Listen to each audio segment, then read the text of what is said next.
Have you ever felt like the world around you is just spiraling out of control? Like everything is getting darker and more chaotic? It's a feeling many of us can relate to, and interestingly, it's a story as old as time. Today, we're diving into Genesis chapter 6, a passage that paints a vivid picture of a world that had lost its way. The chapter opens with a growing human population, but with this growth came a deep moral decay. We read about the sons of God taking wives from the daughters of men, leading to the birth of the nation described as mighty men of old, men of renown. While scholars debate who these figures were, the key takeaway is that society was becoming increasingly corrupt.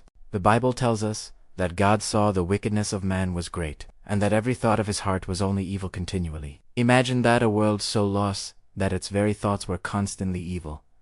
This grieved God's heart. It's a powerful and personal image. He saw the beautiful world he had created, a world he had called very good, now filled with violence and corruption. It pained him so much that he decided to start over, to wash the world clean with a great flood.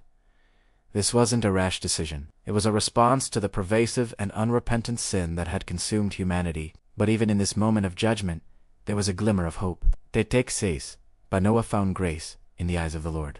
Amidst the world drowning in its own corruption, one man stood out. Noah was described as a just man, blameless in his generation, who walked with God.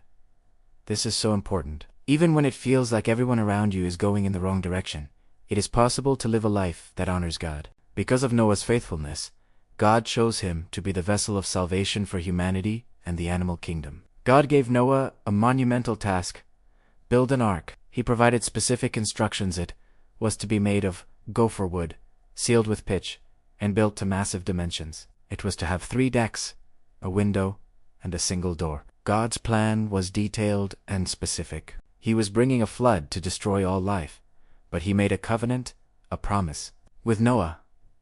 Noah, his wife, his 3 sons Shem, Ham, and Japheth and their wives would be saved. They were also instructed to bring 2 of every kind of living creature, male and female, onto the ark, along with enough food to sustain them all. And what was Noah's response to this seemingly impossible command? The Bible says, "Thus did Noah, according to all that God commanded him, so did he."